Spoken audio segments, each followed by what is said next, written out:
कल हमने देखा था कि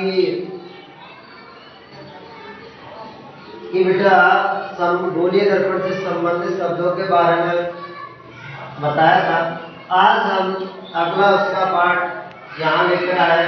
किसी अवतल दर्पण द्वारा बिंब की विभिन्न स्थितियों के बने प्रतिबिंब। तो बेटा अवतल दर्पण है, तो अवतल दर्पण में हमारे यहाँ 6 केस बनते हैं, 6 केस बनते हैं। और कौन कौन से केस हैं? तो हमने एक यहाँ अवतल दर्पण लिया है। अवतल दर्पण को पॉलिश किया अवतल दर्पण है। ये हमारी प्रिंसिपल एक्सिस है, मुख्य अक्ष जिसे हमने कहा था। तो हमारा पहला केस बनेगा जब वस्तु अनंत पर, पहला केस। दूसरा, जब वस्तु अनंत और सी के मध्य हो। और तीसरा, जब वस्तु सी पर हो। तीसरा केस बन जाएगा। चौथा केस, जब वस्तु सी और एफ के मध्य हो, तो स्थिति कहाँ पर होगी? चौथा, जब वस्तु एफ पर हो। 5 केस हो जाएंगे। छठवां, जब वस्तु एफ और पी के मध्य। तो हम अब चलते हैं, चलो आगे पहला केस देखते हैं कि जब वस्तु अनंत पर हो तो प्रतिबिंब कहाँ पर बनेगा। तो हमने क्या लिया है, वस्तु हमारी यहाँ रखी हुई है और हमने देख वस्तु रखी हुई है। अब वस्तु रखी हुई है तो हमने क्या किया कि यहाँ पर कोई दर्पण वो लेंस रखा हुआ है, अवतल दर्पण है। अब अवतल दर्पण को जब हम यहाँ फोकस गुजारते हैं या कोई किरण गुजारते हैं तो टकरा कर पुनः एफ से वापस निकल जाती है। और अगर यहाँ से भी किरण जाती है और तुरंत ही एफ से निकल जाती है। तो बेटा अपना जो प्रतिबिंब है वो कहाँ पर बनेगा? एफ पर बनेगा। इतना आकार एफ का है, आकार का हो, प्रकृति वास्तु व उल्टा होगा। अब तो आपको समझ में आया होगा, ठीक है। दूसरा केस देखते हैं, जब वस्तु अनंत व सी के मध्य में तो प्रतिबिंब कहाँ पर बनेगा? क्वेश्चन में पेपर में ऐसे ही वो पूछेगा और 2 नंबर पूछेगा, चित्र भी बनवाएगा आपसे और इसकी थोड़ी भी लिखवाएगा कि जब वस्तु अनंत पर हो तो प्रतिबिंब कहाँ पर बनेगा। तो देखते हैं बेटा, हमने वही अवतल दर्पण लिया है, मुख्य अक्ष गुजारी है यहाँ से, प्रिंसिपल एक्सिस है, और वस्तु रखी हुई है अनंत और सी के मध्य। अनंत और सी के मध्य जब वस्तु का प्रकाश दर्पण से टकराता है एफ के माध्यम से पार निकल जाता है और यहाँ से एक किरण गुजरती है, इनसे टकराकर वापस पुनः आ जाती है। तो जो प्रतिबिंब बनेगा वो सी और एफ के मध्य में ही बनेगा। जब प्रतिबिंब सी और एफ के मध्य बन जाएगा, देखो सी एफ के मध्य बन रहा है, आकार कैसा होगा? छोटा होगा, क्योंकि एफ से क्या बन रहा है? पहले बन रहा है, इसलिए क्या होगा? ये छोटा होगा। स्वरूप यानी होती है बेटा आकार यानी प्रकृति जो दिव्य है, तो वास्तविक व उल्टा ही रहेगा। अगली बात करते हैं तीसरा केस के बारे में कि जब वस्तु सी पर हो। हमने पहला पढ़ा कि अनंत पर है, दूसरा अनंत और सी के मध्य, और तीसरा है जब वस्तु का है सी पर है तो प्रतिबिंब कहाँ पर बनेगा। तो बेटा ये अपनी वही लेंस लिया है, प्रिंसिपल एक्सिस मुख्य अक्ष से हमने कहा था, वस्तु को यहाँ रखा और इसका जब प्रकाश पड़ा और पुनः वापस से एफ से होता हुआ पुनः निकल गया और अपना यहाँ से भी एफ से निकलेगा और इस प्रकार से जाता हुआ इन दोनों का टकराव होगा, वहीं पर अपना क्या बन जाएगा? प्रतिबिंब बने जाएगा। तो प्रतिबिंब कहाँ पर बना? सी पर। स्वरूप वास्तविक व उल्टा, आकार समान बनेगा, यानी सी पर ही बनेगा तो आकार भी कैसा बनेगा? सी के जैसा ही बनेगा।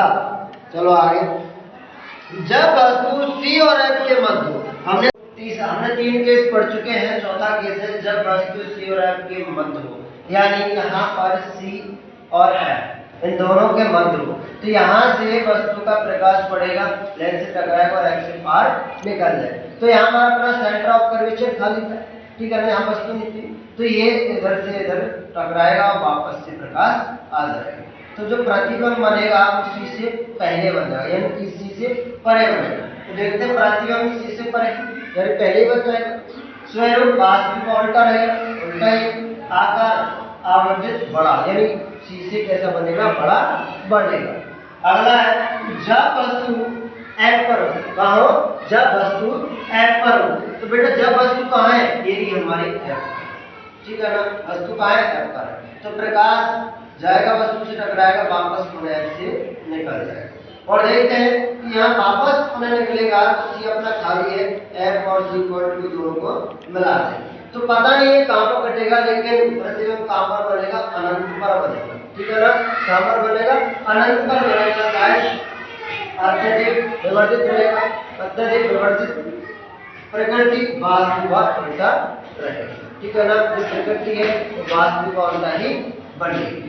अगला है ए से अपना जब वस्तु F और P के मध्य हो, लास्ट केस, बड़ा ही सबसे इम्पोर्टेंट जो पार्ट है वो यही है, ये सबसे ज्यादा परीक्षा में पूछे जाने वाला क्वेश्चन है, क्योंकि हर बार हम F से निकाल रहे हैं हर वस्तु को, लेकिन यहाँ F से ना गुजर कर वो वापस से पीछे बने जाता है। जब वस्तु का हो F और P के मध्य हो, मेरे बेटा हमारी F और P के मध्य, यहाँ अब तुम्हें पता है कि F से क्यों नहीं निकाल रहे, क्योंकि बेटा कोई भी भिन्न अपनी प्रकृति को नहीं काटता है, इसलिए वो यहाँ से ना गुजर कर P से ही डायरेक्शन में बढ़े जाएगा और इसके लिए पीछे वाला चरण है वो पीछे की तरफ बढ़ जाएगा। ये अपना खाली है यहाँ पर और ये टिकट टकरा कर उन्हें वापस निकल जाएगी और जो प्रकृति है वो आभासी व सीधा ही बनेगा, प्रतिबिंब दर्पण के पीछे और शायद अत्यधिक बड़ा रहेगा। तो जैसे ही अत्यधिक बड़ा रहेगा तो बेटा ये अपना किसी अपना दर्पण द्वारा बने प्रतिबिंब की स्थिति 6 केस है, अपने 6 ही केस बड़े इंपॉर्टेंट है, परीक्षा की दृष्टि से आप इनको बार बार बनाएंगे, आसानी से बन जाएंगे। और आपको वीडियो समझ में आई होगी, शेयर एंड सब्सक्राइब जरूर कीजिए। हमने 3 केस पढ़ चुके हैं, चौथा केस है जब वस्तु C और F के मध्य हो, यानी यहाँ पर C और F इन दोनों के मध्य हो, तो यहाँ से वस्तु का प्रकाश पड़ेगा, लेंस से टकराएगा और F से पार निकल जाए। तो यहाँ हमारा अपना सेंटर ऑफ कर्वेचर खाली था, ठीक है, यहाँ वस्तु नहीं थी, तो ये इधर से इधर टकराएगा और वापस से प्रकाश आ जाएगा। तो जो प्रतिबिंब बनेगा वो C से पहले बन जाएगा, यानी कि C से परे बनेगा। तो देखते हैं प्रतिबिंब C से परे, यानी पहले बन जाएगा। स्वरूप वास्तविक उल्टा रहेगा, उल्टा ही आकार आवर्धित बड़ा, यानी C से कैसा बनेगा, बड़ा बढ़ेगा। अगला है जब वस्तु F पर हो, कहाँ हो, जब वस्तु F पर हो। तो बेटा जब वस्तु कहाँ है, ये रही हमारी F, ठीक है ना, वस्तु कहाँ है, F पर है। तो प्रकाश जाएगा वस्तु से टकराएगा, वापस पुनः F से निकल जाएगा। और देखते हैं कि यहाँ वापस पुनः निकलेगा तो C अपना खाली है, F और C को दोनों को मिला दें। तो पता नहीं है कहाँ पर कटेगा, लेकिन प्रतिबिंब कहाँ पर बनेगा, अनंत पर बनेगा, ठीक है ना, कहाँ पर बनेगा, अनंत पर बनेगा। गाइस अत्यधिक विवर्जित रहेगा, अत्यधिक विवर्जित प्रकृति वास्तविक उल्टा रहेगा, ठीक है ना, जो प्रकृति है वो वास्तविक उल्टा ही बनेगी। अगला है ए से अपना जब वस्तु F और P के मध्य हो, लास्ट केस, बड़ा ही सबसे इम्पोर्टेंट जो पार्ट है वो यही है, ये सबसे ज्यादा परीक्षा में पूछे जाने वाला क्वेश्चन है, क्योंकि हर बार हम F से निकाल रहे हैं हर वस्तु को, लेकिन यहाँ F से ना गुजर कर वो वापस से पीछे बने जाता है। जब वस्तु का हो F और P के मध्य हो, मेरे बेटा हमारी F और P के मध्य, यहाँ अब तुम्हें पता है कि F से क्यों नहीं निकाल रहे, क्योंकि बेटा कोई भी भिन्न अपनी प्रकृति को नहीं काटता है, इसलिए वो यहाँ से ना गुजर कर P से ही डायरेक्शन में बढ़े जाएगा और इसके लिए पीछे वाला चरण है वो पीछे की तरफ बढ़ जाएगा। ये अपना खाली है यहाँ पर और ये टिकट टकरा कर उन्हें वापस निकल जाएगी और जो प्रकृति है वो आभासी व सीधा ही बनेगा, प्रतिबिंब दर्पण के पीछे और शायद अत्यधिक बड़ा रहेगा। तो जैसे ही अत्यधिक बड़ा रहेगा तो बेटा ये अपना किसी अपना दर्पण द्वारा बने प्रतिबिंब की स्थिति 6 केस है, अपने 6 ही केस बड़े इंपॉर्टेंट है, परीक्षा की दृष्टि से आप इनको बार बार बनाएंगे, आसानी से बन जाएंगे। और आपको वीडियो समझ में आई होगी, शेयर एंड सब्सक्राइब जरूर कीजिए। नमस्कार।